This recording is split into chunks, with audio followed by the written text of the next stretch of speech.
Herzlich willkommen. Im Namen der Südtiroler Landesregierung begrüße ich alle zu dieser Pressekonferenz, die unter dem Titel steht Everyday for Future, gemeinsam für die Nachhaltigkeit. Die Landesregierung wird heute ihre Strategie, ihr Papier rund um die Nachhaltigkeit vorstellen. E saluto anche in lingua italiano qua sul posto i membri della Giunta, che sono tutti qua in questo cortile, e i collaboratori della provincia, dell'amministrazione provinciale, i giornalisti che sono qua o che ci seguono sui canali YouTube e Facebook e naturalmente anche tutti gli utenti a casa. Noi per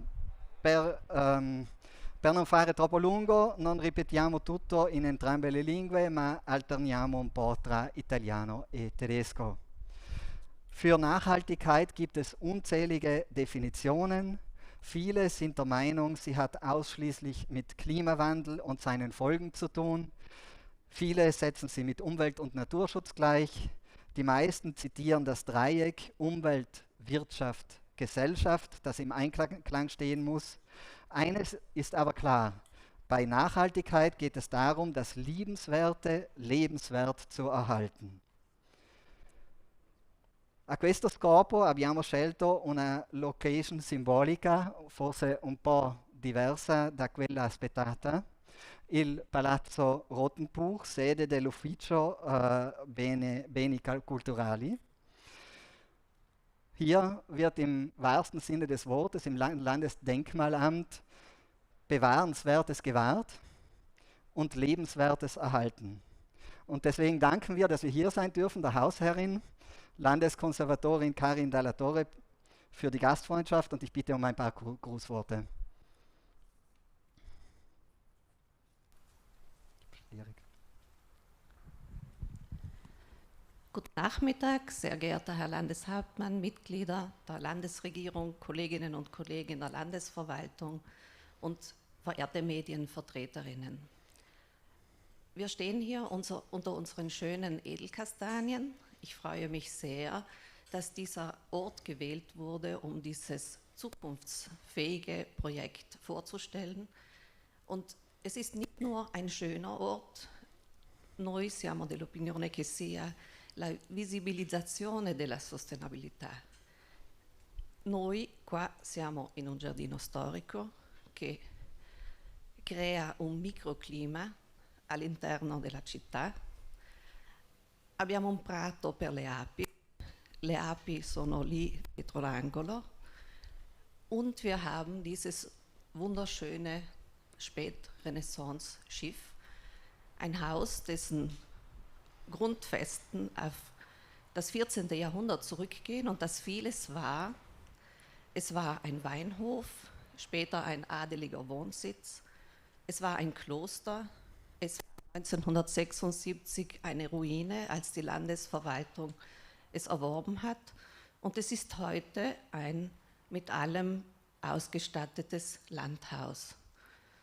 Die Materialien wurden einmal verbaut, sie sind schadstofffrei, das Haus wurde umgenutzt, es ist wunderschön und es bietet einen Mikrokosmos. Ich denke, das ist ein guter Spiritus Loci für dieses schöne Projekt und ich bin froh, dass Sie sich alle heute hier eingefunden haben.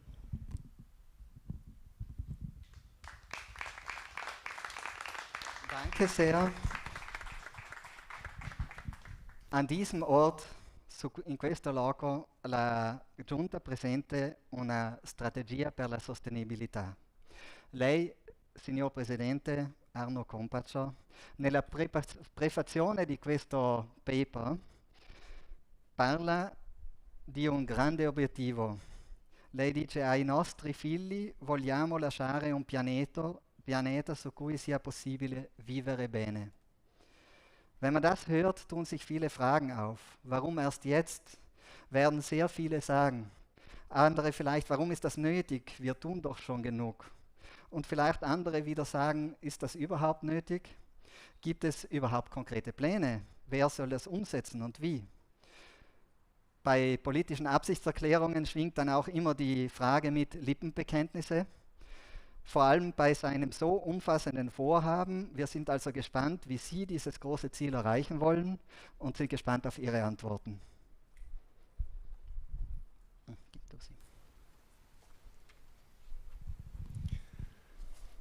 Ja, zunächst einmal einen schönen guten Nachmittag auch von meiner Seite. Buon pomeriggio a tutti, buon domesday Deutschkansch. Es ist schön hier zu sein und es ist auch, glaube ich, richtig, was Karin de la Torre-Pichler gesagt hat.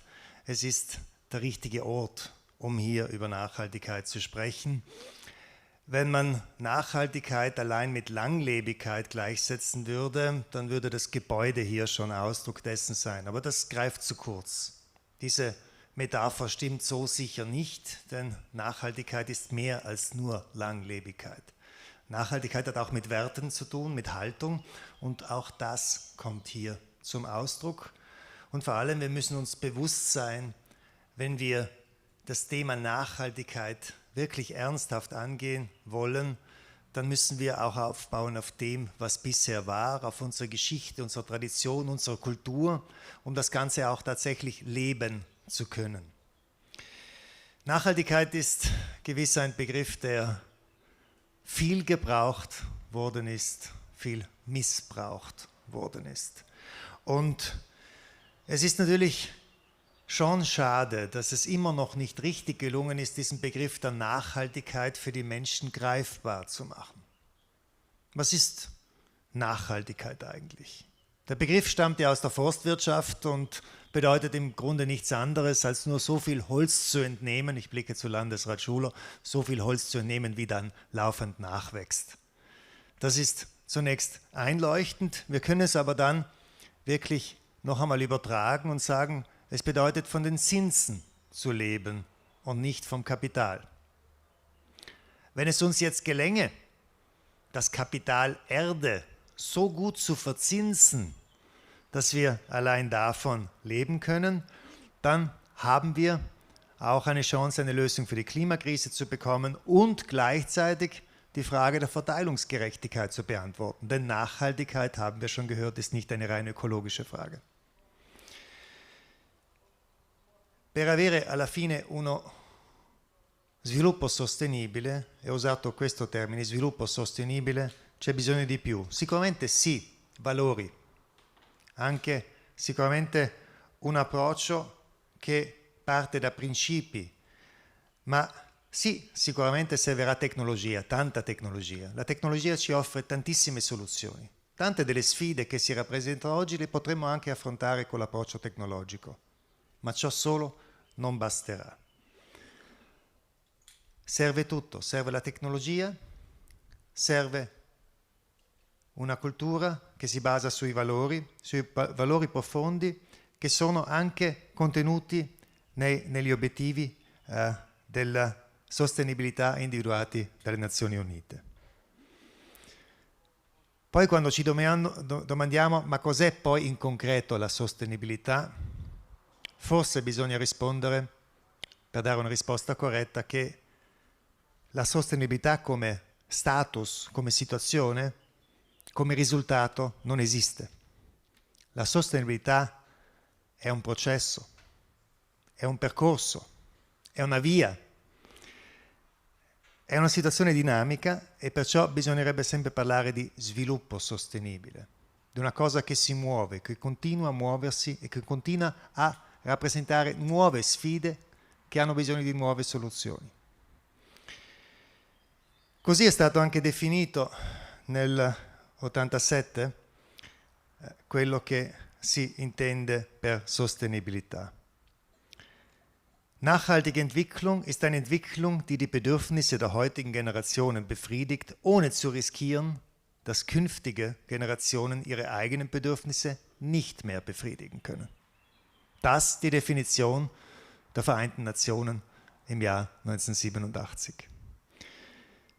Und wir riskieren zurzeit vieles.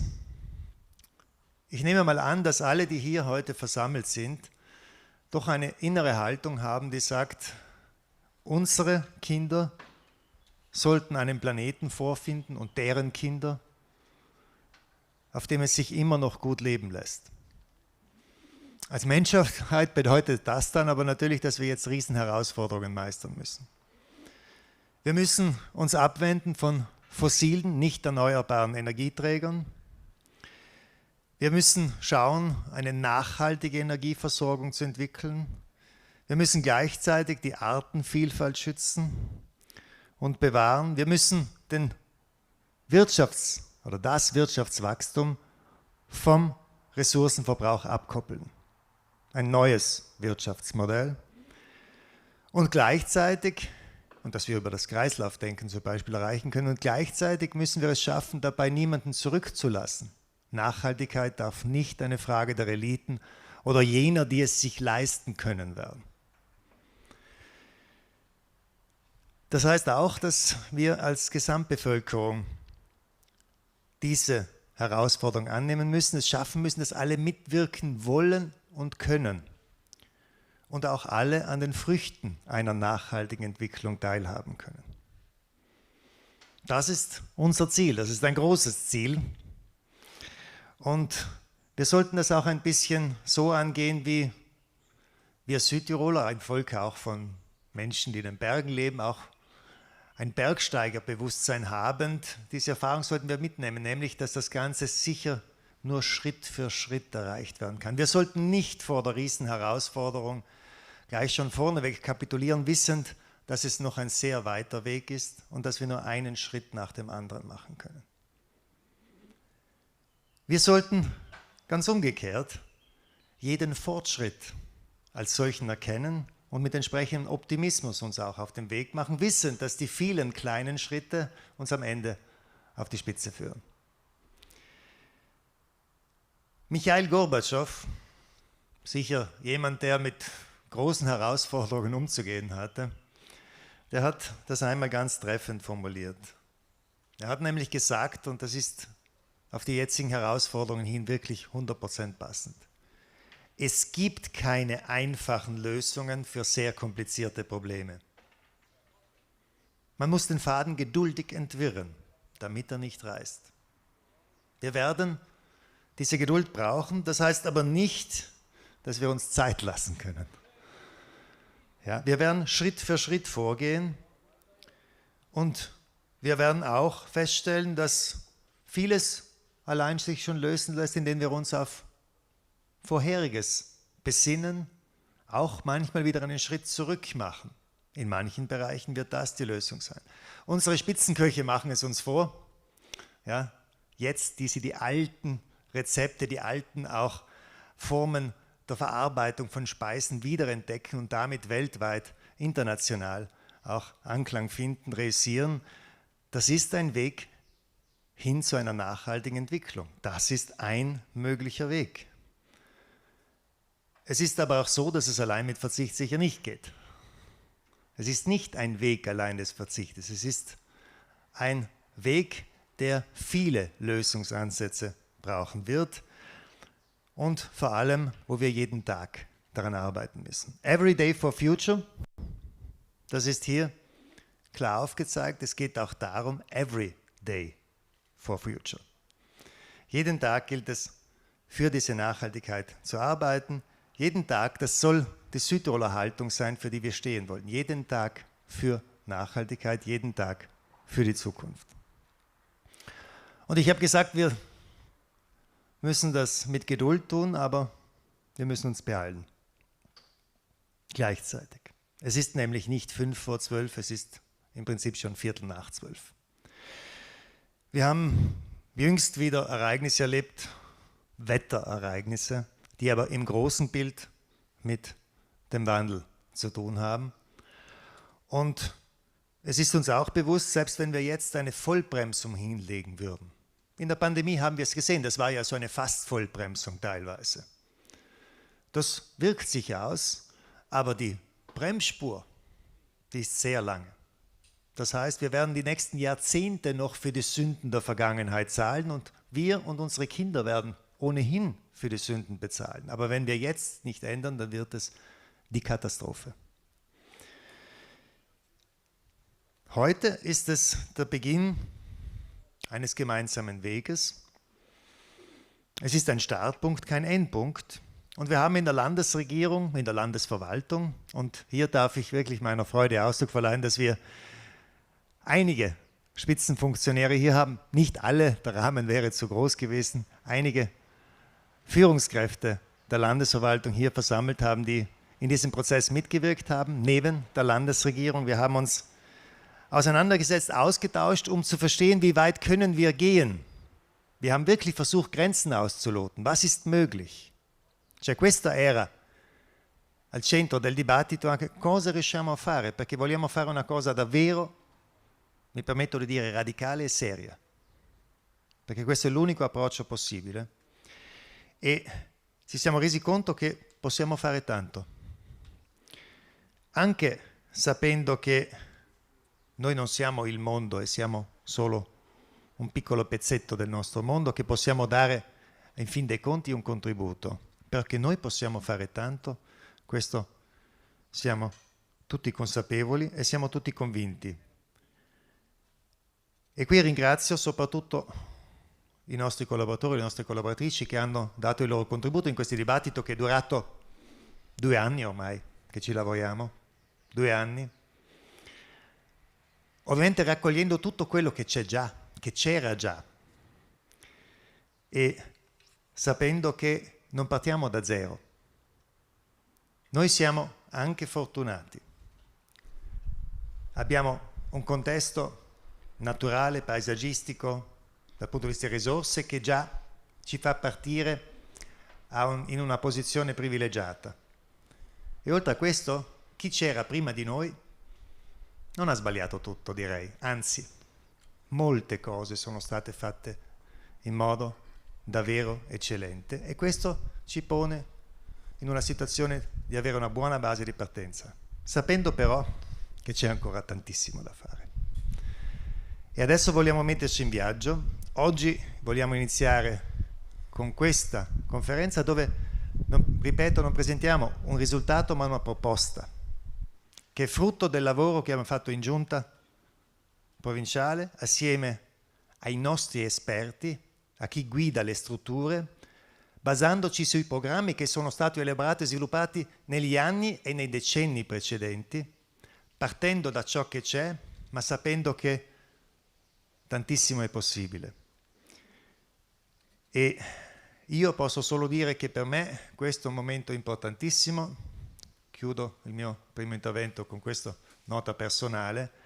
Se c'è un motivo per fare politica, per alzarsi la mattina, è anche a volte, diciamo, sopportare un po' di situazioni che non sono così belle, soprattutto sapendo qual è oggi il rapporto tra cittadini e politica, spesso che in situazioni difficili esplode anche in forme di odio e quant'altro. Però se c'è un motivo è questo, sapere di poter fare assieme delle cose importanti che lasceranno il segno e soprattutto creeranno il presupposto per il futuro dei nostri figli e dei loro figli. Questo sicuramente è il motivo e ne vale la pena ogni giorno alzarsi per lavorare every day for future. Danke, Landeshauptmann. Ernste Worte, aber auch hoffnungsvolle Worte.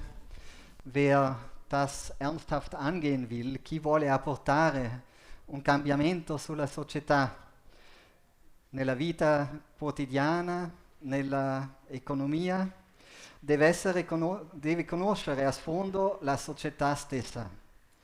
Uno sguardo dall'esterno è utile per la politica e per l'amministrazione. Einen solchen Blick kann jemand werfen, der die Gesellschaft kennt, und das ist unter anderem Gottfried Tapeiner. Er ist Professor am Institut für Wirtschaftstheorie. Bitte, Sie können gerne schon nach vorne kommen. Für Wirtschaftstheorie, Politik und Geschichte an der Fakultät für Volkswirtschaft und Statistik an der Universität Innsbruck. Il suo curriculum racconta anche altro. Ha creato l'IRE, cioè l'Istituto di Ricerca Economia. È padre e fondatore dei programmi LEADER ed era Präsident del Centro Penzplan, etc., etc. Herr Tapeiner, Sie haben diesen Findungsprozess beratend begleitet und können ihn einordnen. Einordnen auch im Rahmen der internationalen Bemühungen. Wo steht Südtirol aus Ihrer Sicht? Das werden Sie uns jetzt sagen. Bitte sehr. Ja, herzlichen Dank für die Einladung. Ich muss vielleicht ein bisschen zurücknehmen. Also ich habe im Wesentlichen so editiert und Korrektur gelesen. Der ganze Input kam logischerweise von der Landesregierung und ihrem Staff. Ich habe nur probiert, das sehr reichhaltige Material auf einen lesbaren Umfang mitzubringen und ich denke, dank der sehr offenen Diskussionskultur mit den einzelnen Ressorts ist es auch einigermaßen gelungen. Wo stehen wir? È noto che diciamo il problema della sostenibilità e soprattutto quello del cambiamento globale climatico non è una cosa nuova, ma sono comunque rimasto sorpreso che un giornale nuovo-zelandese aveva scritto Science Note and News, Coal Consumption Affecting Climate nell'anno 1912. Sbagliavo soltanto in un punto, perché chiudeva the effect may be considerable in a few centuries. Oggi sappiamo che sarebbe stato forse giusto di dire in qualche decennio. Questo però non dice che siamo tardi e che non dobbiamo iniziare. Che cosa è oggi veramente nuovo? Il veramente nuovo sul livello globale è che c'è un consenso molto molto ampio, partendo dalla radice con le Fridays for Future fino ai più alti livelli politici, che c'è il problema, che dobbiamo affrontarlo e che siamo in grado di affrontarlo. Questo consenso è un passo importantissimo perché, diciamo, ci permette di aggregare le forze. Siamo in molti e questo significa che ovviamente sommando le forze siamo in grado di far di più. Ma penso che uno dei risultati molto molto importanti del concetto delle Nazioni Unite è stato che ci ha comunicato non è valido di giocare un obiettivo verso l'altro. O abbiamo successo sulla parte sociale, sulla parte economica, sulla parte ambientale o non avremo successo su nessuna di queste parti. E questo rappresenta una sincronizzazione.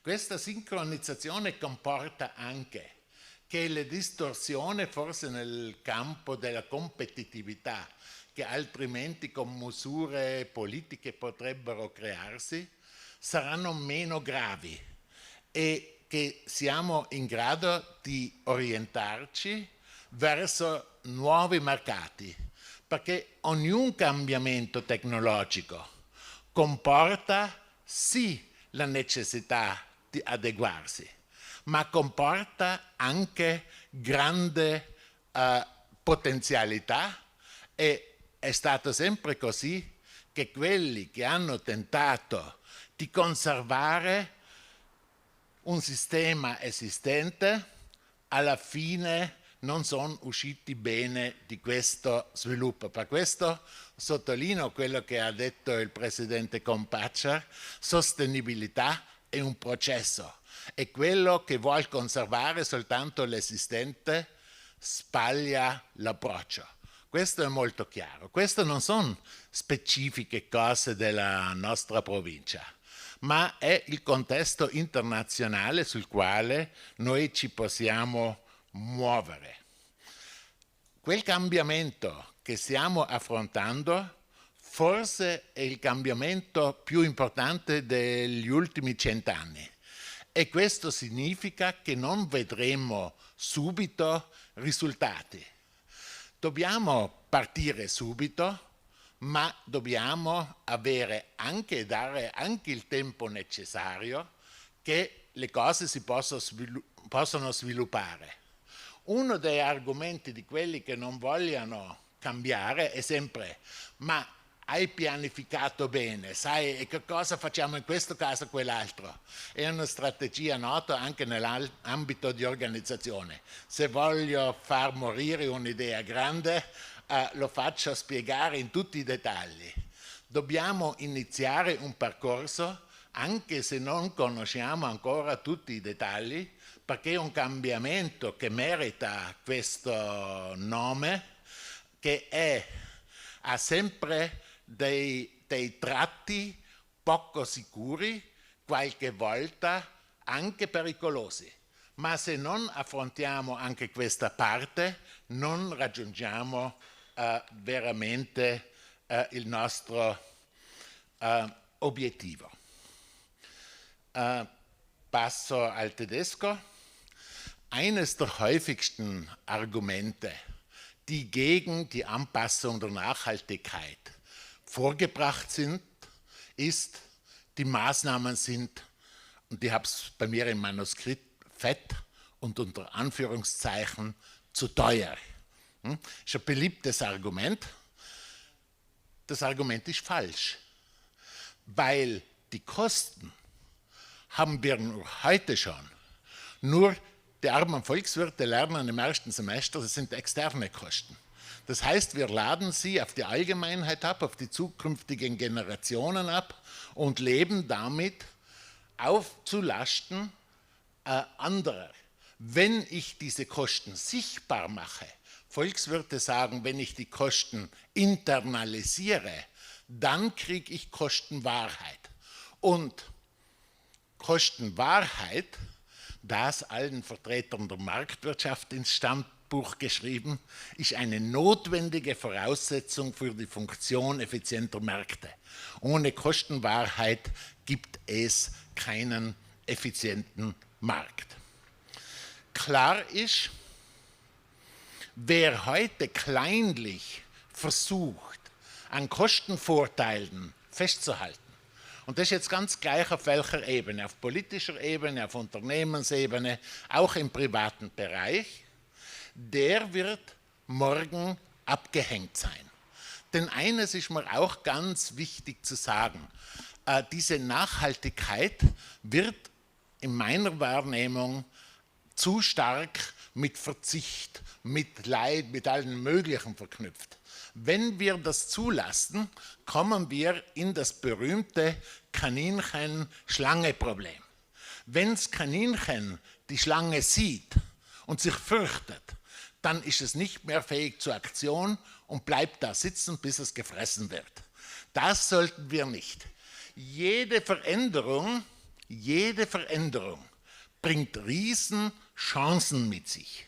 Und diese Chancen müssen wir nutzen.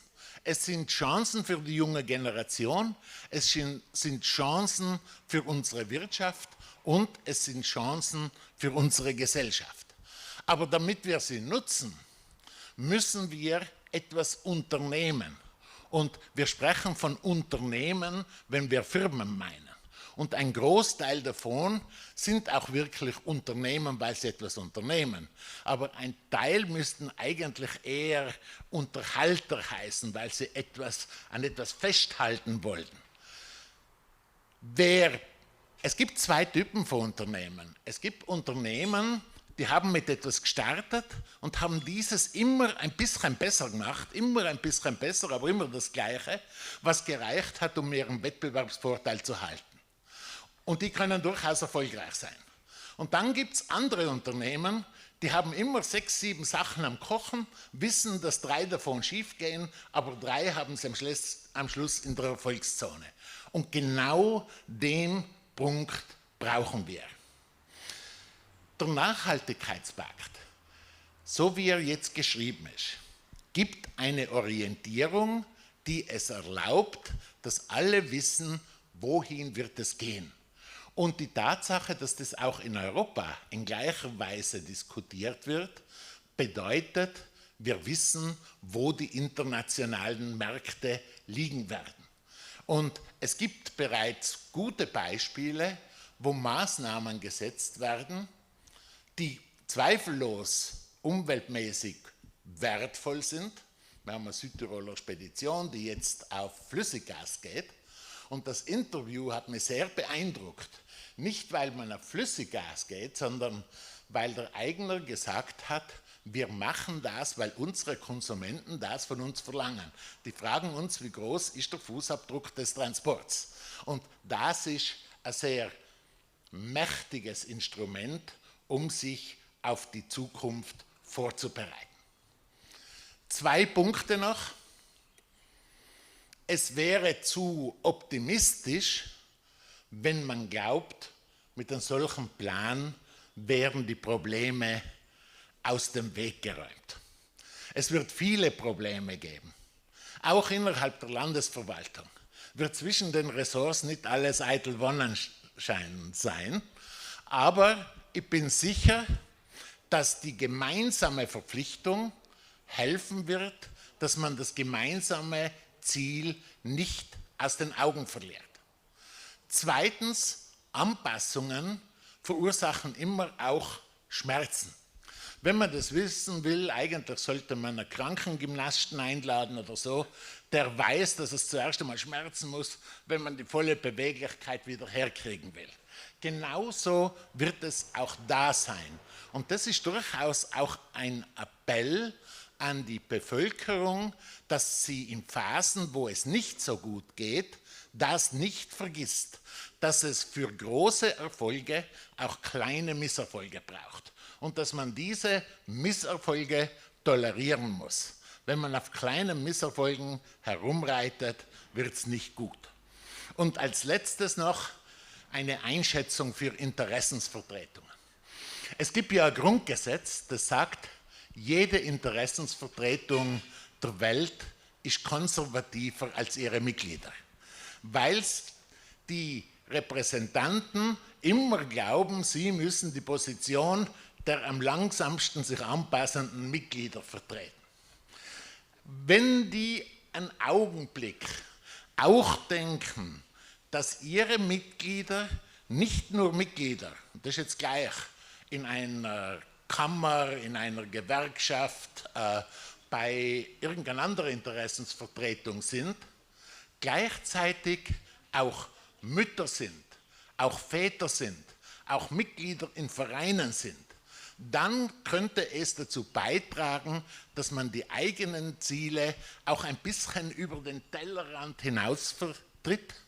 Und wir brauchen das für eine nachhaltige Politik, denn wenn wir das nicht haben, wird jeder Konflikt und jedes Problem zur Polarisierung führen. Das wäre wirklich das Letzte, was man brauchen kann. Ich denke, weil am Anfang der Moderator gesagt hat, die Einschätzung, wir haben hier die Hälfte der Miete. Eine erstaunliche Leistung der Abstimmung und eine klare Willenserklärung. Und damit ist schon sehr, sehr viel getan. Jetzt wird es aber darum gehen, das stufenweise in Aktivitäten hinunterzubrechen. Und es ist bereits angekündigt worden, dass das ja auch über den politischen Rahmen hinausgeht und auch Organisationen der Zivilgesellschaft da eingebunden werden, die ihren Beitrag leisten. Und ich denke, ich will nicht sagen, dass man in einem Jahr schon viele Effekte sieht, aber in 2 Jahren würde ich behaupten, sollten die Effekte deutlich sichtbar sein. Dankeschön. Danke, Professor Tabeiner. Sie haben von Erfolgszone gesprochen.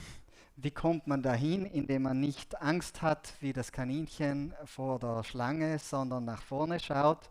Dieses Papier ist ein Ergebnis davon, das konkrete, in Papier gegossene Ergebnis, und es beschreibt 2 Wege, die die Landesregierung oder 2 Bereiche, die der Landesregierung wichtig sind. Einerseits das Was, einerseits das Wie. Also was will ich tun und wie will ich es umsetzen. Das werden wir später im Detail noch von jenem Mitarbeiter hören, der maßgeblich an der Koordination beteiligt war. Aber eines kann ich schon vorwegnehmen, das WAS umfasst 7 Handlungsfelder. Es heißt, Nachhaltigkeit, nachhaltige Entwicklung greift in alle Gesellschaftsbereiche ein, also hat die Landesregierung das mit 7 Handlungsfeldern aufgrund auch auf Basis und auf Grundlage dieser SDGs der Vereinten Nationen getan, aber natürlich heruntergebrochen auf Südtirol und auf jene Bereiche, die für Südtirol zutreffen und notwendig sind. Professor Tabeiner hat auch gesprochen von Gefahren, Reibungsfeldern, die sich ergeben, Herausforderungen, Hindernissen, aber auch von Chancen. Quali sono le sfide, gli ostacoli, ma anche le opportunità? In ogni dipartimento, ripartizione della provincia li hanno cercati. Adesso sentiamo gli assessori competenti che rispondono ad alcune mie domande. Die Landesräte werden jetzt auf meine Fragen antworten. Ich werde Sie der Reihe nach vorne bitten und bitte schon jetzt Landeshauptmann-Stellvertreterin und Landesrätin Waltraud Deeg zu mir. Und wir werden, sei es die Chancen als auch die Herausforderungen betrachten. Nachhaltigkeit steht auf vielen Beinen. Auch die soziale Nachhaltigkeit zählt dazu. Sie sind für das Soziale unter anderem zuständig.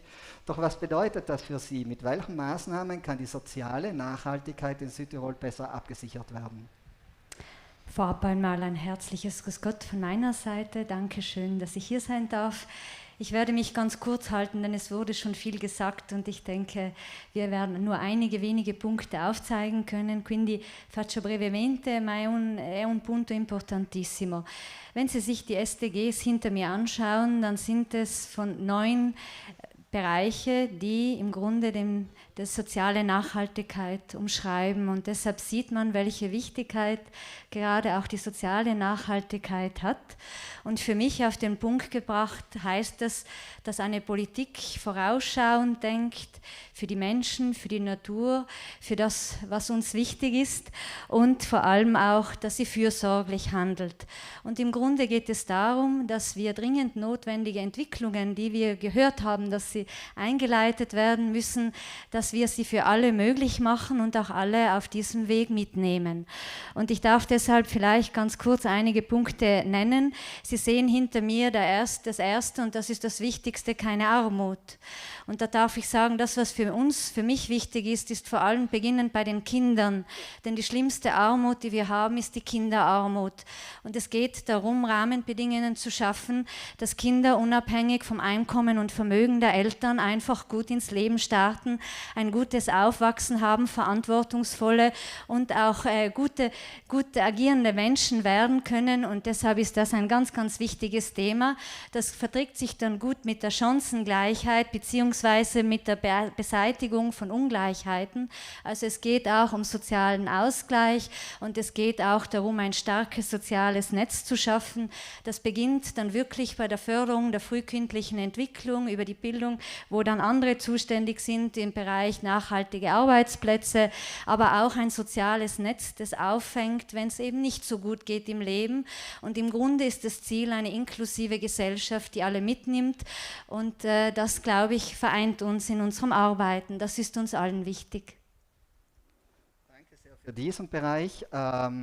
La sostenibilità non nasce da zero, abbiamo sentito, ma anche la provincia ha molti esempi che vanno già nella direzione indicata. Quali esempi o quale esempio concreto nell'ambito della sua competenza è a suo parere più rappresentativo dal punto di vista simbolico? Sì, allora i nostri leuchttürme sono tanti, posso nominare forse solo 3. uno che per me contiene già, perché la politica per la famiglia è sempre una politica che pensa in più generazioni, come detto, dai bambini fino alle nostre persone anziane, quindi il nostro programma di sviluppo, soprattutto nella parte della politica per la famiglia, per me è importantissimo e comincia soprattutto dai più piccoli, das heißt, wie gesagt, Ausbauung von Kinderbetreuung, die Begleitung dann auch von Menschen mit Beeinträchtigung, aber auch die Senioren. Im Grunde Familie umfasst ja das Thema 360 Grad. Ein weiteres wichtiges Thema, das zweite, ist dann das Thema des Wohnens. Das selbstbestimmte Wohnen für Menschen mit Beeinträchtigung, aber auch für Seniorinnen und Senioren. Das heißt im Grunde für alle, beginnend von den jungen Menschen bis auch dort, wo es im Leben schwierig wird, nämlich dann, wenn wir Pflegebedarf haben. Und das ist sicher die schwierigste Situation im Leben eines Menschen, nämlich sich auf andere verlassen müssen, hilfsbedürftig sein. Auch das gehört für mich zu einer nachhaltigen Gesellschaft, dass wir jenen auch ein würdevolles Altern ermöglichen, die es brauchen, immer in dem Gesamtkontext gesehen. Und ganz wichtig, eine Gesellschaft, die auf ihre Elternmenschen nicht schaut, in so einer Gesellschaft hat auch die Jugend keine Zukunft. Das ist ein interessantes Zitat, das mich bei diesem Gedanken immer begleitet. Und der dritte Punkt ist wirklich, wie gesagt, das ein starkes soziales Netz.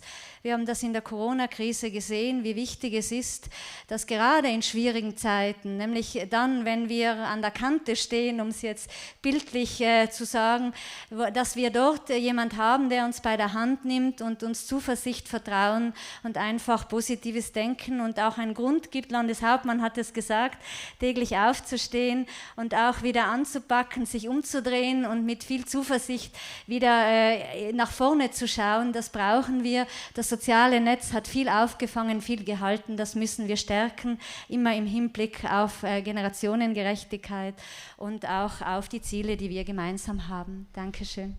Danke sehr. Ein soziales Netz bekommt Applaus. Ich bitte, prego, l'assessore e vicepresidente Vettorato da me. Wir wechseln von einer Landeshauptmann-Stellvertreterin passiamo al prossimo. Giuliano Vettorato, lei è come assessore competente anche per l'energia e per l'ambiente.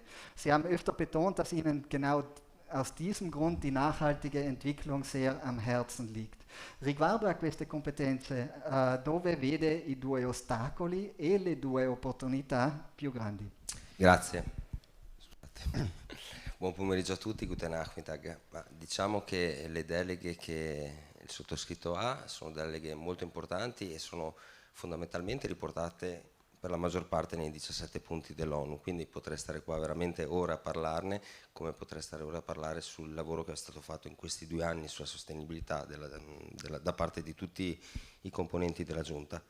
C'è un tema importante, l'ambiente e l'energia è un tema trasversale che coinvolge tutti i colleghi e questo va sottolineato, perché quando si parla di ambiente si parla di acqua, di aria, si parla di mobilità, si parla di scuola, di educazione, si parla di benessere delle persone. Quindi il tema ambiente è anche uguale a sostenibilità. Prima di rispondere alla domanda volevo fare un altro passaggio. Io, è già stato detto prima, non sono convinto che per avere una sostenibilità bisogna fare per forza sempre solo rinunce.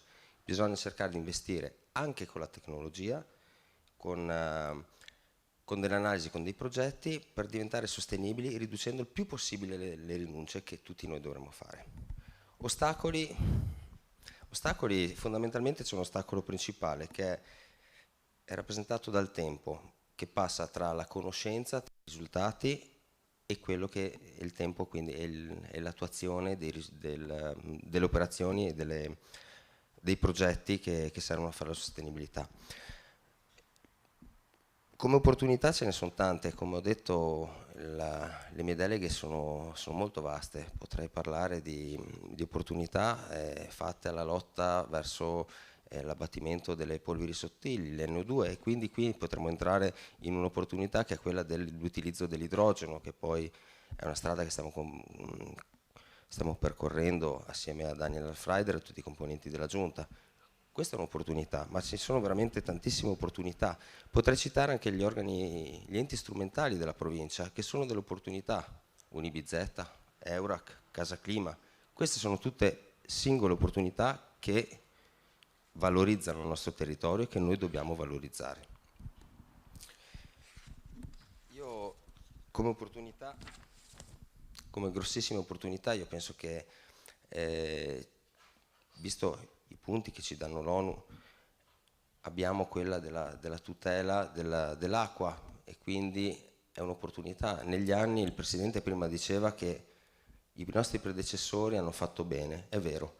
A livello provinciale siamo stati, anzi a livello nazionale siamo stati i primi a dotarci dei depuratori d'acqua. Questo è un dato che noi dimentichiamo, ma va valorizzato e va sottolineato. Abbiamo 50 depuratori e gli investimenti sul trattamento delle acque sono stati fatti in passato, sono stati fatti adesso e si dovranno fare anche in futuro, proprio perché l'acqua è un bene primario di tutti. Quindi questa è un'opportunità. Vi potrei parlare ore ovviamente. Ci sarebbero naturalmente in ogni dipartimento tante cose da dire, oggi cerchiamo di fare il punto. Lei è anche assessore alla scuola e cultura, di quello ne ha accennato solo. Forse l'educazione alla sostenibilità può essere anche uno degli strumenti per giocare con le parole, uno degli strumenti più sostenibili per garantire un successo di questo progetto così lungimirante. Ci può fare un esempio nella scuola, nella cultura? Scuola e cultura, sì, esatto, scuola e cultura, io ho la delega alla scuola e cultura italiana e anche qui si parla di sostenibilità. A livello scolastico, e questo non riguarda poi per tutte le 3 intendenze, c'è un obiettivo principale che è il successo formativo e non si lascia indietro nessuno. Questa è sostenibilità ed è un dato che diamo un po' tutti per scontato, ma è giusto evidenziarlo. Come opportunità nel mondo della cultura c'è un cambio di passo, le biblioteche. Cos'è la biblioteca? Io faccio un esempio, una domanda stupidissima. La biblioteca è quel posto dove si prendono i libri o si leggono i libri. La biblioteca, in ottica sostenibile, è un punto di incontro dove si può prendere un libro, ci si può incontrare, si possono fare delle attività culturali all'interno della biblioteca, quasi come fosse un teatro o come fosse un laboratorio. Questo è un esempio di sostenibilità, sia per la scuola che per la cultura. Mille grazie, questa Danke. è anche una parola di speranza. Incontro, Zusammenarbeit, wir haben es schon gehört, zwischen Energie und Mobilität. Zusammenarbeit, wir haben vom sozialen Netzwerk gehört, das heißt, die Politik muss vernetzt arbeiten. Ich komme zum nächsten Landeshauptmann-Stellvertreter, bitte sehr, Daniel Alfreider. Sie sind Landesrat für ladinische Bildung und Kultur. Das werde ich erwähnen. Wir haben es schon bei dem Kollegen für die italienische Bildung und Kultur gehört, aber Sie sind und dort wird die Nachhaltigkeit eine ganz große Rolle spielen, Landesrat für Mobilität und Infrastrukturen. In diesem Zuständigkeitsbereich tut sich ein ganzes Meer an Aufgaben auf. Man denke nur an das Ziel, und das ist wohl auch die größte Aufgabe, sich von fossilen Energieträgern zu lösen. Auch an Sie die Bitte um Kürze. Wie stellen Sie sich die Mobilität der Zukunft in Stichworten vor? Wo sind die Hürden, die Chancen? Ja, vielen Dank. Buon pomeriggio a tutti. Ein bel buon Domesday da part mir. Sie haben es bereits gesagt, also eines kann ich sagen, ich bin sehr stolz und froh, diese Aufgabe übernommen zu haben, dank dieser Zuständigkeit. Es ist ein Bereich, der extrem im Wandel ist. Mobilität ist im Wandel, Mobilität betrifft aber jeden Einzelnen von uns. Das war vielleicht vor einigen Jahrzehnten noch nicht so, als das Grundbedürfnis eher das Thema Überleben war, speziell auch in der Peripherie. Heute ist natürlich das Grundbedürfnis, sich bewegen zu können, flexibel zu sein, auf die Arbeit zu kommen, und das speziell in einem Land wie unserem, in Südtirol, wo jeder Südtiroler und jede Südtirolerin unterwegs ist. Wir möchten natürlich auf dem, was schon aufgebaut worden ist in den letzten Jahren, sehr stark in Richtung öffentliche Mobilität, sehr stark in Richtung Alternative zum Autoschlüssel, weil die erste Frage, die man sich gerade in einem solchen Land wie unserem immer wieder gestellt hat, ist, wie komme ich von A nach B? Natürlich meistens mit der einzigen Alternative dem Auto. Und da möchten wir sehr stark daran arbeiten. Unser Ziel ist es natürlich, dass wir weniger Rohstoffe importieren müssen nach Südtirol, um Autos zu tanken, sondern vielmehr die Energie, die wir hier in Südtirol produzieren, nutzen können für die öffentliche Mobilität, das heißt Strom für den Zug, Strom für die Busse und ganz stark arbeiten wir gerade auch an den Projekten des Wasserstoffs. Also ein Bereich, der sehr, sehr stark im Wandel ist, der vor allem über die Digitalisierung auch noch viel näher zum Menschen gebracht werden kann. Da gibt es einige Projekte gerade, die im Laufen sind und wir hoffen natürlich, dass wir gerade über neue Finanzierungsmethoden auch hier einen richtigen Schwung reinbekommen werden. Eines lassen Sie mir noch sagen, es gibt natürlich auch den Busbereich und das, glaube ich, ist es auch ganz wichtig jetzt zu sagen, wir haben hier einige Veränderungen, die wir gerade angehen, seit einigen Jahren schon. In Europa und auf nationaler Ebene gibt es gesetzliche Normen, die vorsehen, dass Dienste ausgeschrieben werden müssen oder in-house vergeben werden. Auch hier ist es ganz klar, dass wir diese Phase jetzt gut überwinden, ein bisschen Ordnung wieder reinbekommen, sogar viel Ordnung wieder reinbekommen und die Dienste für die Südtiroler und die Südtirolerinnen gut wieder auch für die nächsten 10 Jahre planen können. Auch Rechtssicherheit ist eine Grundlage für sozusagen nachhaltige Entwicklung. Wenn wir von den Chancen sprechen, Sie haben ja schon einiges gesagt, wo auch Chancen ganz stark enthalten sind. Ganz concretamente, dove vede anche i progressi già fatti nella provincia nel suo settore? Sì, ma noi siamo una provincia dove naturalmente abbiamo una mobilità molto capillare, sia nei centri più importanti come le nostre città, ma soprattutto anche nel territorio periferico. Oltre a questo siamo passati o oltrepassati da uno dei corridoi europei più importanti, che è il corridoio del Brennero, che naturalmente è un vantaggio per la raggiungibilità della nostra terra, dall'altra parte naturalmente anche un peso per la sostenibilità ambientale. Quindi per noi è fondamentale agire sia sulla mobilità alternativa nei centri, nelle nostre città, in periferia, e dall'altra parte cercare di lavorare molto intensamente sullo sgravio delle emissioni sul corridoio del Brennero. Quindi abbiamo lanciato il progetto del cosiddetto Brenner Green Digital Corridor, l'abbiamo presentato sia a livello nazionale al Ministero e anche in Europa e su questo sicuramente vogliamo fare dei passi importanti.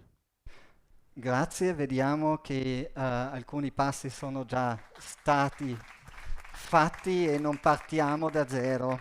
Maria Hochgruber-Kunzer, nelle sue competenze troviamo l'urbanistica e la tutela del paesaggio, ma anche i beni culturali. Lei politicamente più o meno o praticamente è qua la padrona di casa, poi nell'amministrazione l'abbiamo già sentito. Se pensiamo ai paesaggi, i conflitti tra diversi interessi sociali, politici ed economici sono già adesso grandissimi. Dove vedi gli ostacoli e le opportunità più grandi se pensa adesso che dobbiamo anche pensare tutto nell'ambito della sostenibilità? Dankeschön, grazie, buon pomeriggio a tutti. Dankeschön der Hausherrin, dass wir hier sein dürfen. Darüber habe ich mich natürlich politisch auch sehr gefreut. Ja, es stimmt. Die Landschaft zu vertreten heißt, ganz unterschiedliche Interessen zu vertreten. Und die Erwartungshaltung in die Landschaft, die uns umgibt, sind so unterschiedlich, wie sie nur sein könnten. Denken wir an die ganzen Freizeitveranstaltungen, denken wir an das Nutzen von Grund und Boden, denken wir an Infrastrukturen, an Bauprojekten. All das hat mit Landschaft zu tun und alle natürlich brauchen diese Landschaft mit unterschiedlichen Ausgangslagen. Unsere Aufgabe ist es, und ich habe es heute von Herrn Dabeiner gehört und ich habe mich hier bestätigt gefühlt, nicht an dem festzuhalten, was wir bisher gedacht haben, sondern den Mut zu haben, auch die Landschaft neu anzudenken, auch die landschaftliche Entwicklung neu anzudenken. Und wenn wir sagen, produktive Landschaft, dann ist diese produktive Landschaft für alle gedacht, nicht nur für jene, die Grund und Boden nutzen. Dieses Neudenken, hier haben wir eine ganz klare Vorstellung, zumindest politisch. Wir sollten weggehen von den Verboten, dass wir sagen, du darfst nicht und wenn du das machst, dann zahlst du diese Strafe, sondern wir sollten aufzeigen, welchen Wert, welche Lebensqualität die Landschaft für unser Leben hat und dementsprechend werden sich die Menschen auch verhalten. Also nicht teilen in gut und schlecht, sondern gemeinsam die Menschen dahin bringen, dass sie den Wert stärker als bisher erkennen.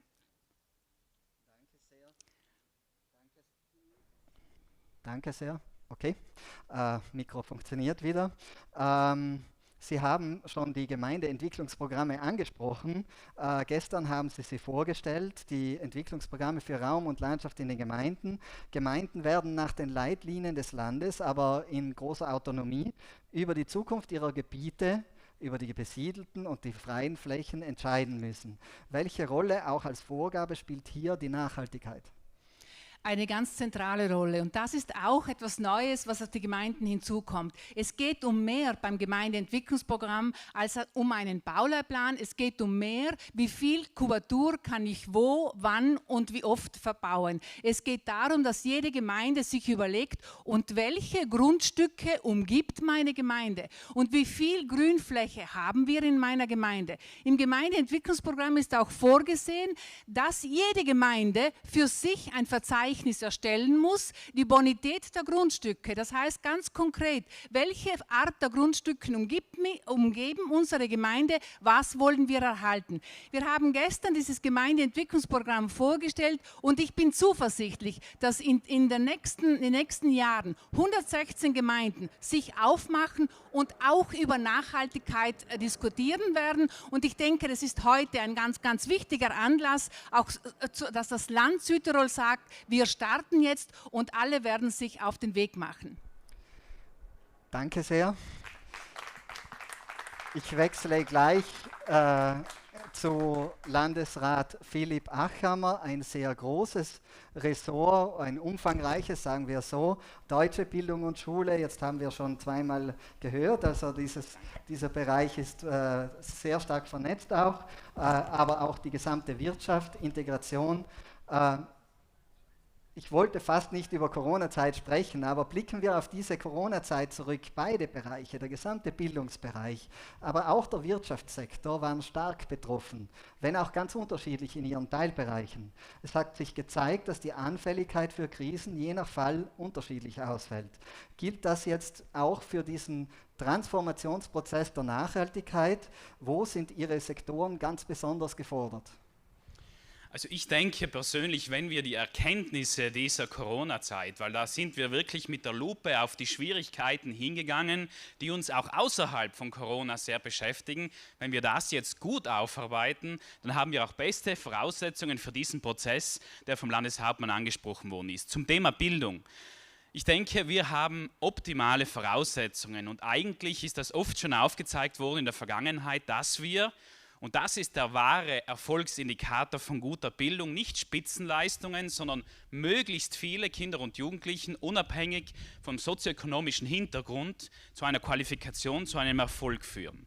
Und da sind wir nach wie vor in PISA auch unter anderem Spitzenreiter.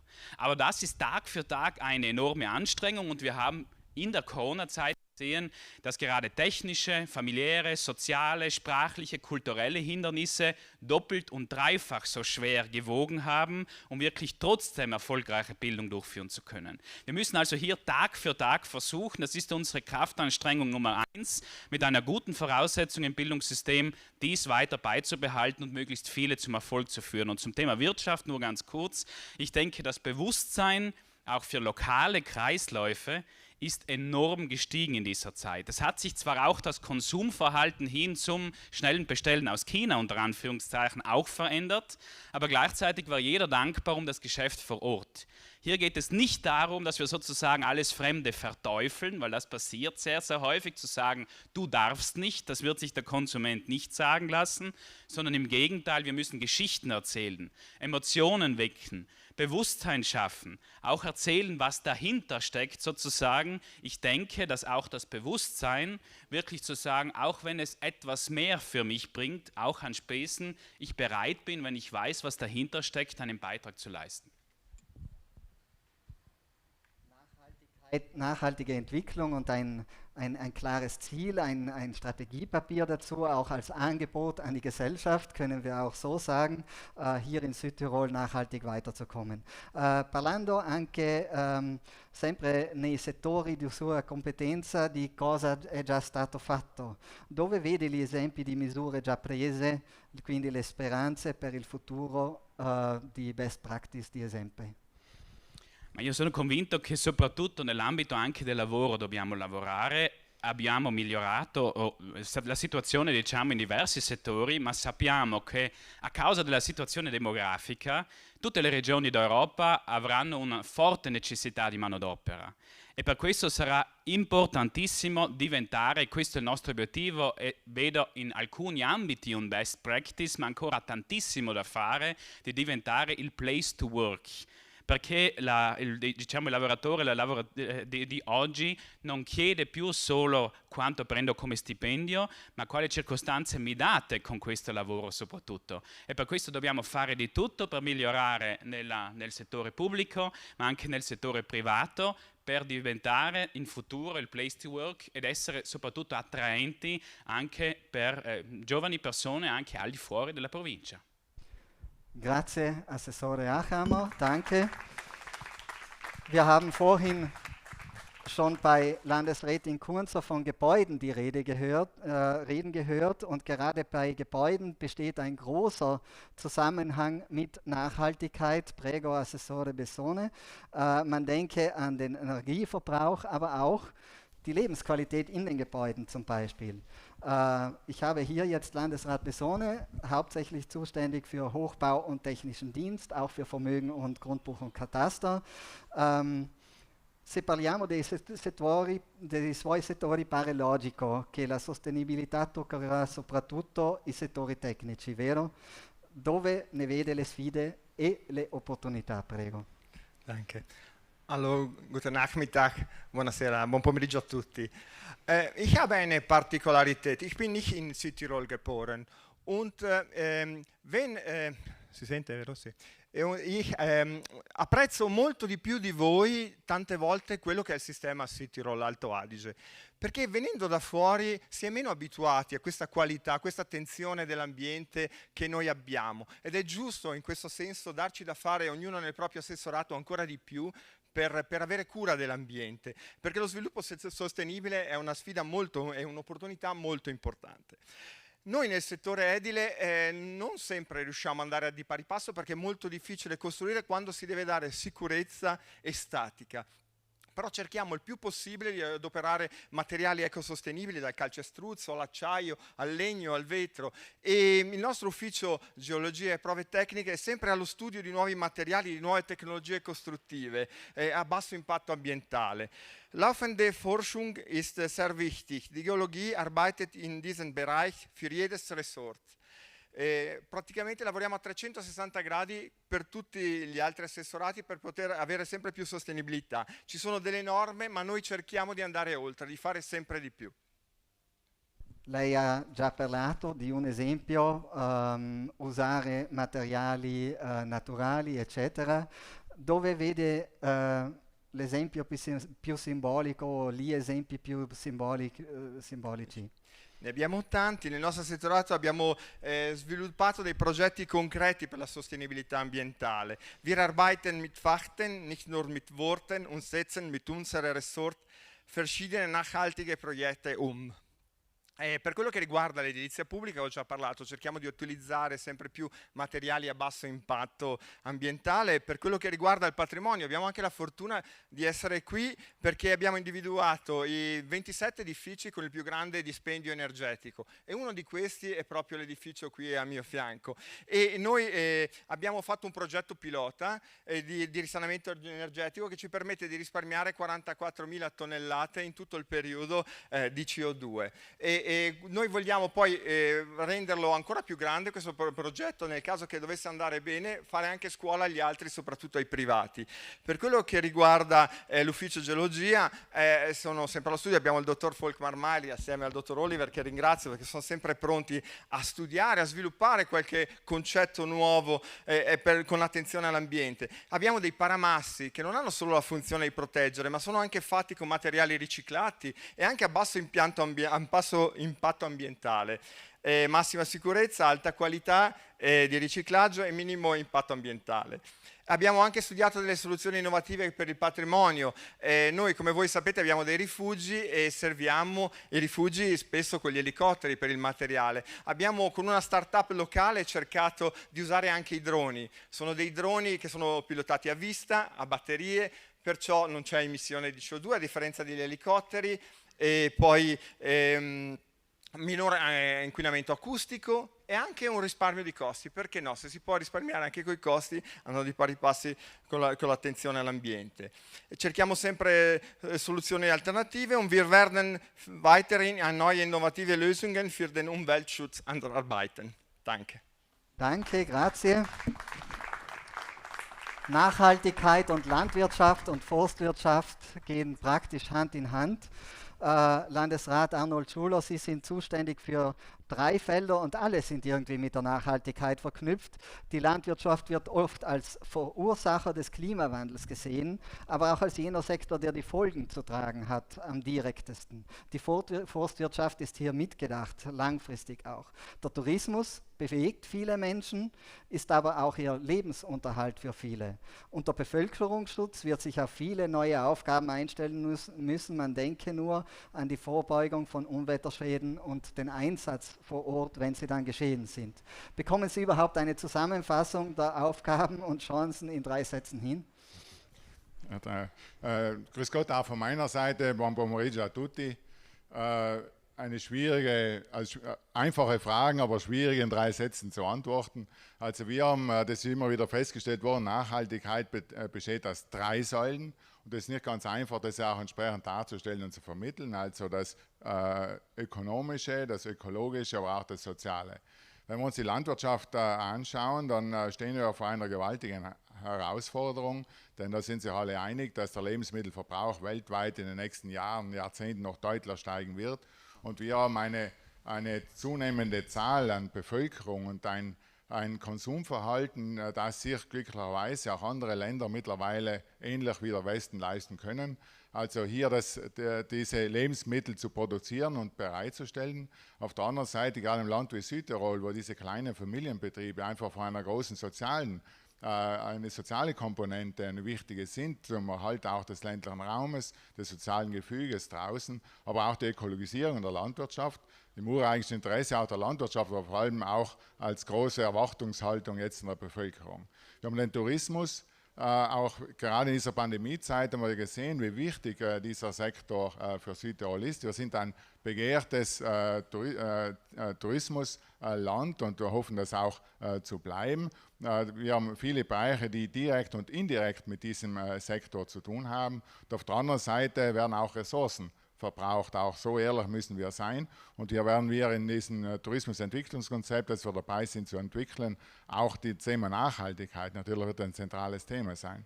Bevölkerungsschutz, wir erleben das ja in diesen Tagen, das was in Deutschland passiert ist, aber auch gestern hier ganz in der Nähe, dass eine zentrale Aufgabe sein wird, hier zu investieren, zu verbauen, die Menschen, unsere Mitbürgerinnen und Mitbürger zu schützen und auch deren Hab und Gut. Und auf der anderen Seite es auch so zu gestalten, dass es auch möglichst ökologisch ist. Das heißt, durch die Verbauungen, und hier gibt es auch schon gute Beispiele, auch ein Mehrwert, ein ökologischer Mehrwert erzielt werden kann. Und wir als letztes, wie unterschiedlich Nachhaltigkeit gesehen werden kann, könnt ihr jetzt als Beispiel auch noch abschließend Bär und Wolf bringen. Anche a lei la domanda di progetti e misure, se guarda indietro di quello che è già stato fatto, misure già prese nella direzione di maggiore sostenibilità, dove li trova? Nel mio dipartimento abbiamo già intrapreso diverse misure, faccio 2 esempi. Uno è il Centro Tutela Specie Acquatiche, con l'obiettivo di promuovere la fauna ittica autoctona, e dall'altro anche un progetto per il quale abbiamo ottenuto la bandiera verde della Lega Ambiente, un progetto per salvaguardare gli uccelli che depongono le uova a terra. Mille grazie. E arriviamo all'ultimo membro della giunta. Ultimo non vuol dire che la Thematik è meno importante, ma es ist auch ein bisschen dem Alphabet geschuldet und mit Wiedmann, Herr Landesrat, sind Sie der Letzte im Alphabet. Bitte sehr, aber Sie hatten in der letzten Zeit sehr viele öffentliche Auftritte, auch nachhaltiger Natur. Und la sanità, un settore talmente colpito dal Covid che anche con lei devo usare questa parola. Non so se riesce ad evitare di parlarne in questa conferenza stampa sulla sostenibilità non di Covid. E visto che il settore ha sofferto molto, ma dato anche esempi positivi, partirei con le opportunità. Dove ne vede nel suo settore, guardando avanti, anche in un tempo, speriamo presto, post-Covid? Ja, zuerst einmal auch meinerseits einen recht schönen guten Nachmittag, un cordiale benvenuto a tutti qui presenti. Per me era una grande sorpresa quando ho visto i goals sostenibili e dopo la povertà, dopo la fame, la Salute è il terzo Goal sostenibile. Und das ist schon eine totale Überraschung. Gesundheit und Förderung der Gesundheit für alle Altersgruppen. Das ist wesentlich. Ich hätte mir gedacht, die Bildung ist vorher und einiges anderes. Nein, nach Armut und Hunger ist die Gesundheit der Bevölkerung das dritte Gut.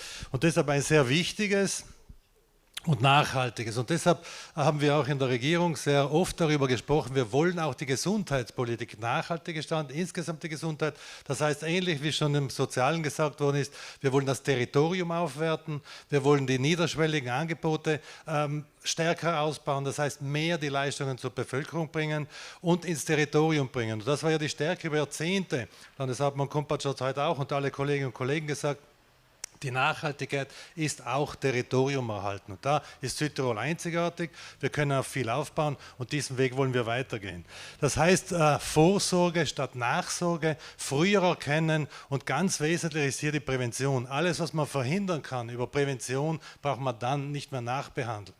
Und das ist ein wesentlicher Ansatzpunkt und den werden wir in die Gesundheitspolitik einbauen. Ich mache ein Beispiel, das gerade aktuell ist, hat schon mit der Pandemie zu tun, der Impfbus. Wir bringen die Leistung vor die Haustür und sie wird, auch wenn man es teilweise nicht verstehen kann, einfach angenommen und im Zentrum gut organisiert wird sie nicht so stark angenommen. Und das ist ein Trend und dem werden wir auch Genüge tun. Das Weitere, ähnlich, vollkommen eine andere Branche, das Breitband. Breitband ist einfach die Straße der 70er Jahre. Wenn wir konkurrenzfähig sein wollen und das Territorium gleich konkurrenzfähig lassen wollen wie das urbane Gebiet, dann ist das Breitband einfach praktisch bis zu jedem Hof auszubauen und eben zu erreichen. Und das ist in diesem Bereich die größten Chancen, wo wir in diesen beiden Bereichen wirklich Nachhaltigkeit für die nächsten Jahre garantieren können.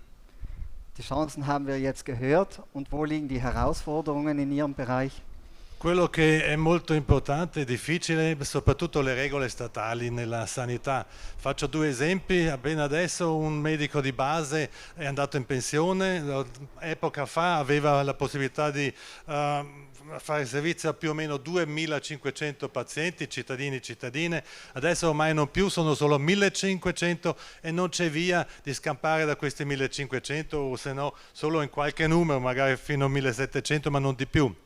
Praticamente cosa comporta dopo che nell'Oltre Adige dove uno è andato in pensione, questi di un paese devono andare a trasferirsi in un altro paese, non hanno servizio più davanti a casa ma devono andare da un'altra parte, magari 10 km eccetera. Come abbiamo spiegato prima, questo è un problema per un cittadino, soprattutto per uno anziano, soprattutto gli anziani vanno dal medico di base e noi non riusciamo a cambiare queste regole. Per una città può andare bene ma non per il territorio, per questo Un esempio, un secondo, siamo come zona limitrofe all'Austria e alla Svizzera, sempre in concorrenza con loro. Nella formazione dei medici, faccio questo esempio, in Austria vengono pagati quando si formano e naturalmente qua non vengono pagati. Un giovane che è in formazione dove vuole andare, là dove viene pagato. Allora siamo in concorrenza e già abbiamo la carenza di medici per fare quello che vogliamo e con questo si crea ulteriore carenza di medici.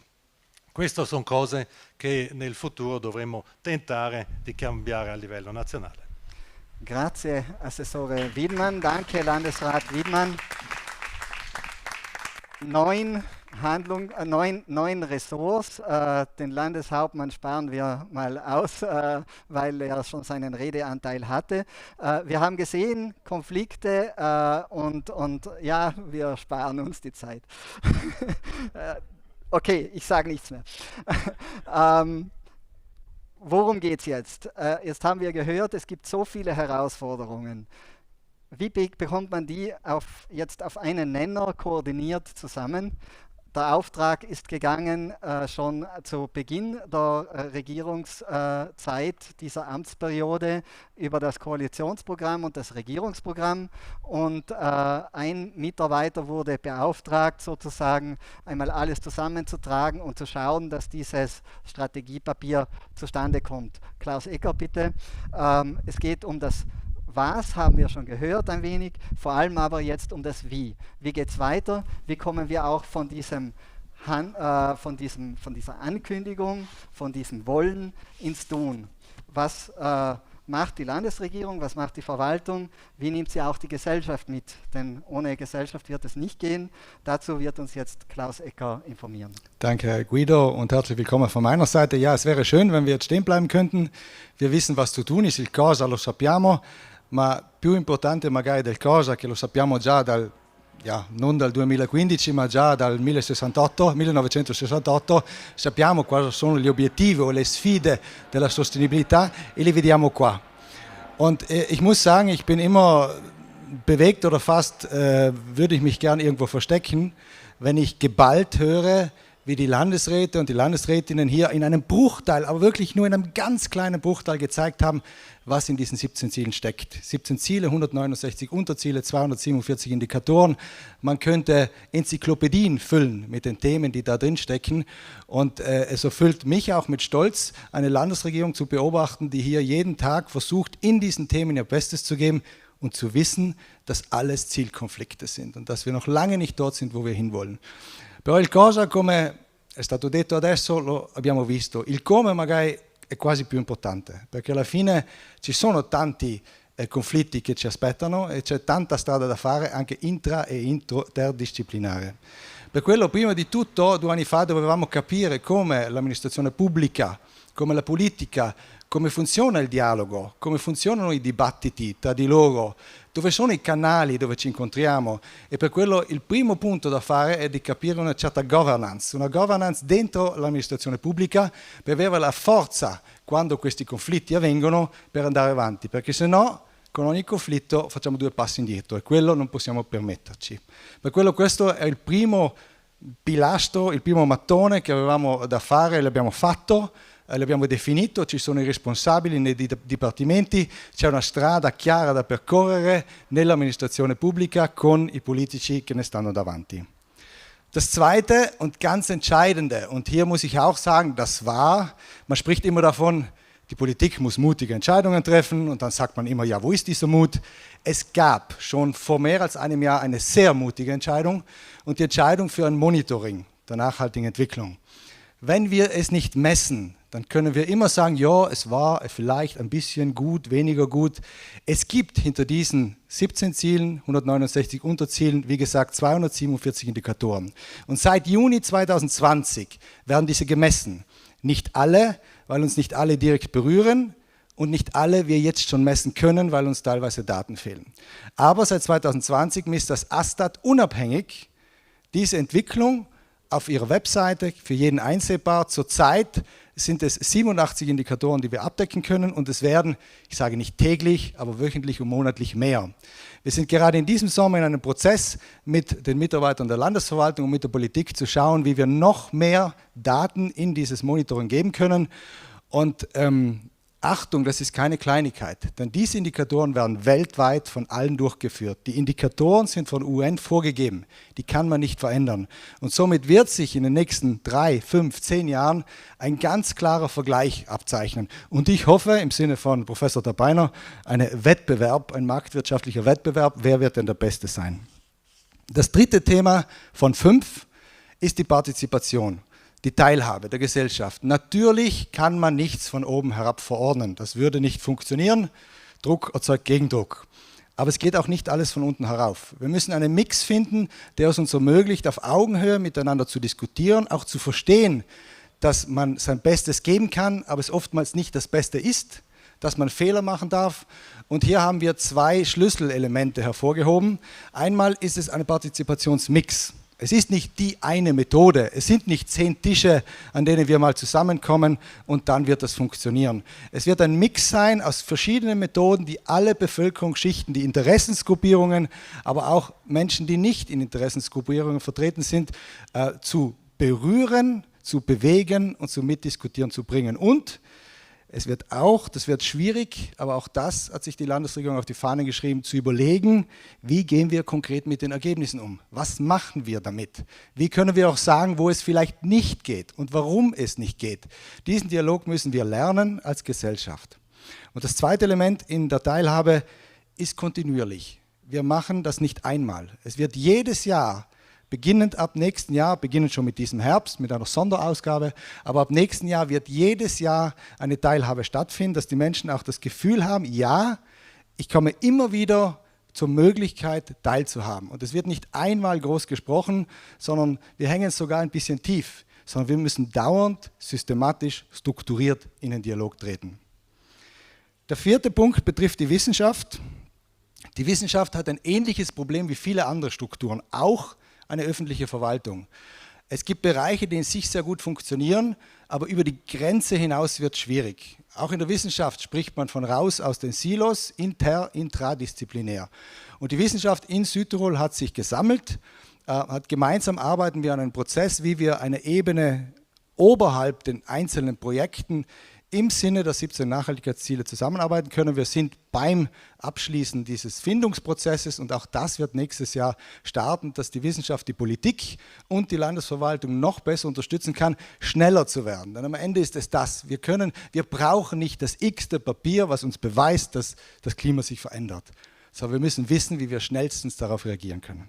Und als letztes haben wir beschlossen, einen eigenen Punkt, ein eigenes Thema gesondert zu behandeln und das sind die Finanzen. Sie alle wissen, wir können lange über Nachhaltigkeit diskutieren.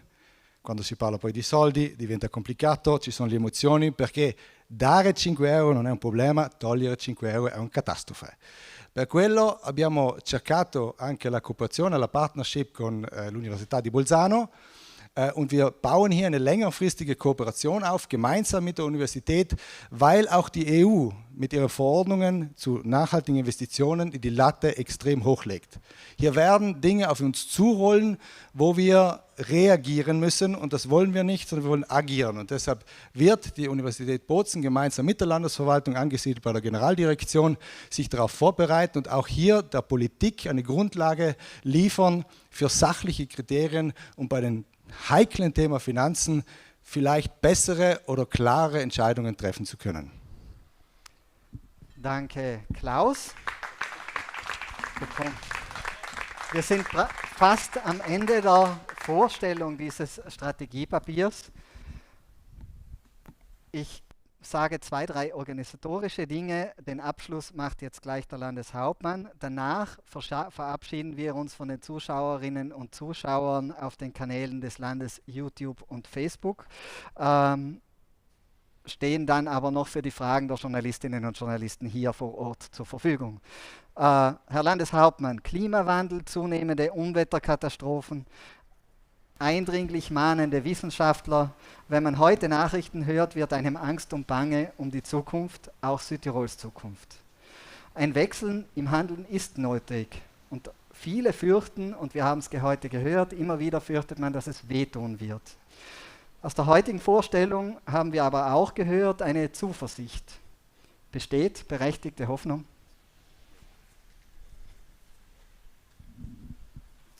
Ja, danke schön für diesen aufgelegten Elfer, den ich dann möglichst gut verwerten möchte. Zunächst aber vielleicht auch noch einmal was ganz Persönliches.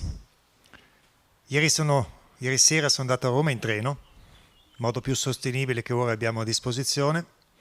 Speriamo migliori ancora, che l'elettricità che muove il treno sia verde. Sono andato a Roma e sono arrivato tardi sera, però per un puro caso ho incontrato un gruppo di ragazzi. Ieri sera a Roma, ragazzi forse giovani, uomini e donne, studenti, gruppo internazionale. Erano, se ricordo bene, 12 persone e credo 10 paesi. Si è parlato italiano e inglese, misto.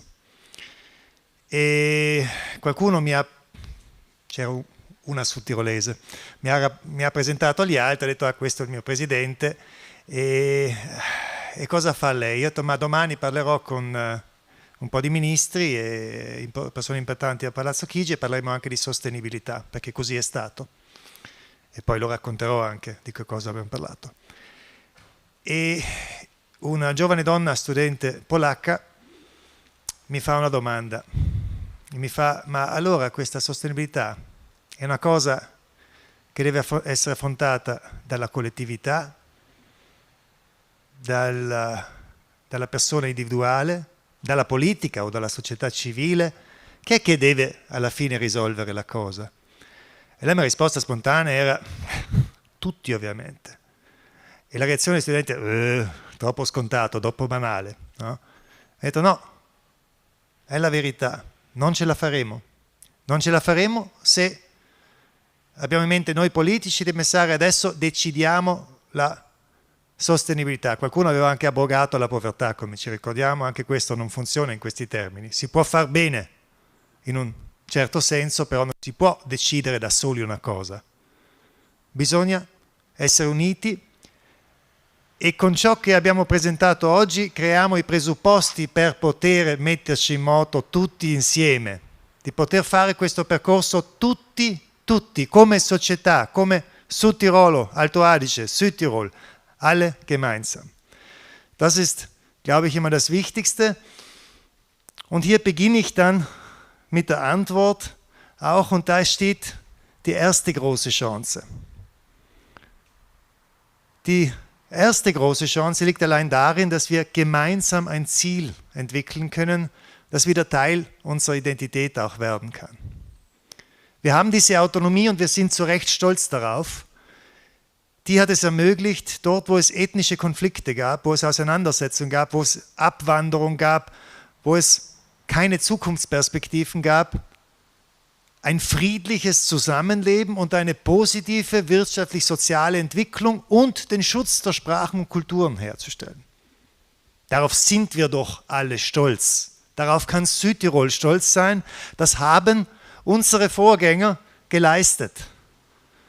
Und ich denke, wir wissen auch, dass auch dieses Thema nicht abgeschlossen ist, sondern dass wir Tag für Tag daran arbeiten müssen. Übrigens steht im Dokument, auch an der Mehrsprachigkeit müssen wir Tag für Tag arbeiten. Ein großes Potenzial, das es noch zu nützen gilt.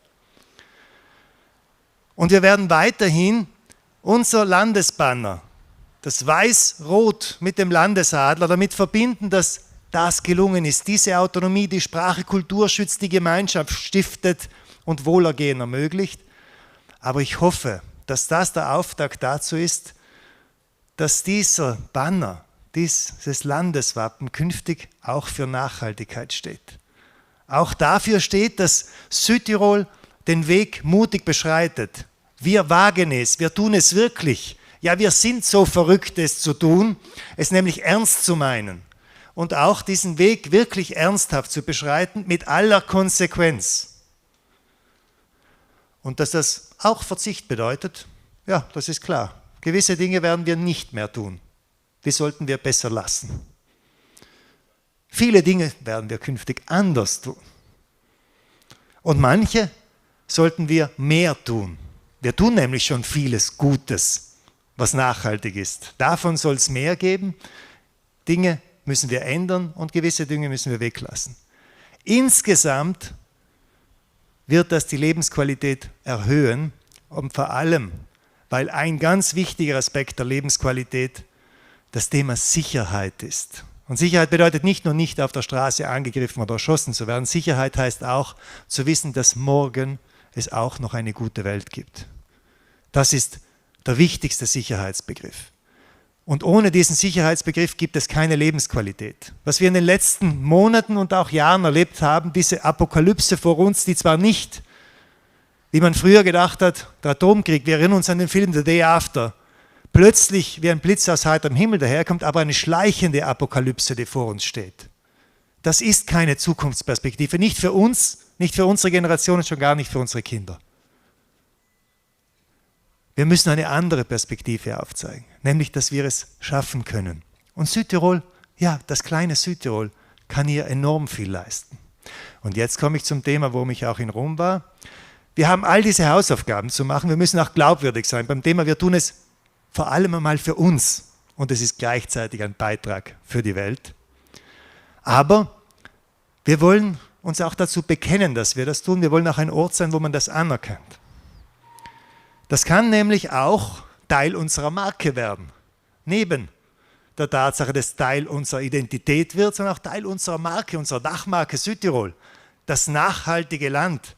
Eine enorme ökonomische Chance und somit auch wiederum eine enorme soziale Chance. Arbeitsplätze, Zukunftssicherheit, auch im Sinne von Einkommen. Diese Nachhaltigkeit als Teil der Marke, dazu soll auch ein Event, ein Festival, Sustainability Days ist ein Arbeitstitel, beitragen.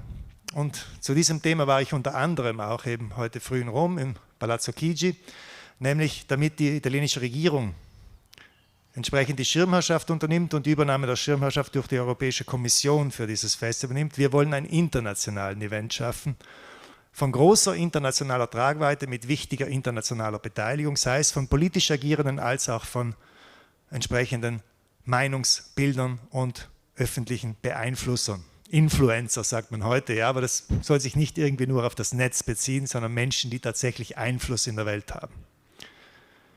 Und es gibt diese Unterstützung, das darf ich vermelden. Es wird diese Unterstützung der Regierung in Rom geben dafür, dass Südtirol der Ort ist, wo die wichtigste internationale Veranstaltung, zumindest in Italien, erfolgt, aber es soll eine wichtige auf internationalem Parkett werden. Wir planen auch dazu schon seit Wochen.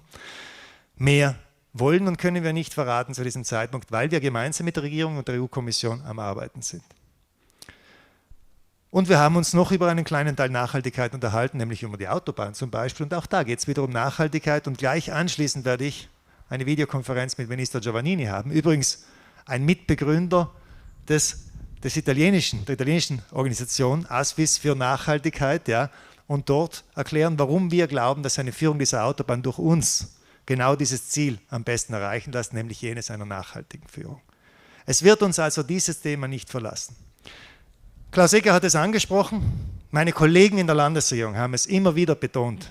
Wir sind ja auf einem Weg, der nicht bei Null beginnt. Wir bauen auf dem aus, was gemacht worden ist. Es sind ja Programme erstellt und es wird laufend gearbeitet und auch Partizipation findet ja laufend statt. Es ist ja nicht, dass man nie mit Interessensgruppen sich zusammentrifft, dass man keine Sprechstunden hätte oder dass man nicht eben Sitzungen, Videokonferenzen macht. Aber wir werden insbesondere dann noch einmal ganz strukturiert für dieses Thema, für diese große Strategie, einen strukturierten Beteiligungsprozess haben, der jährlich sich wiederholen wird. Das ist wichtig. Das hört nicht einmal auf und jetzt habt ihr schon einmal mitgeredet und jetzt seid bitte nicht mehr lästig.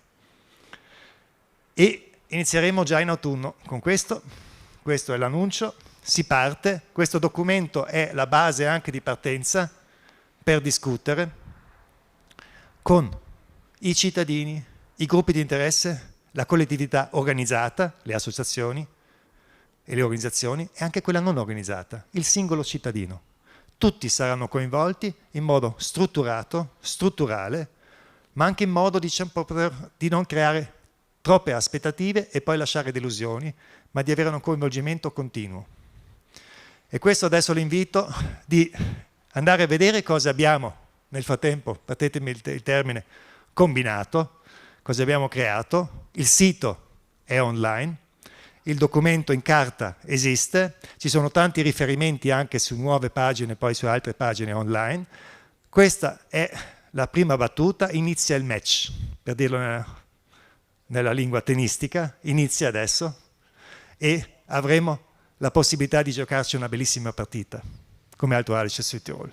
Wir haben eine Riesenchance, nützen wir diese, ja, dann geben wir uns selbst und unseren Kindern eine Zukunftsperspektive, die nicht eine schleichende Apokalypse ist, sondern das, wo man sich jeden Tag auf einen neuen Tag freuen kann. In diesem Sinne machen wir uns auf den Weg. Alles Gute. Danke sehr. Danke, Landeshauptmann. Mit diesem Auftrag, con questa prospettiva, ci salutiamo dagli spettatori in diretta sui nostri Kanäle social.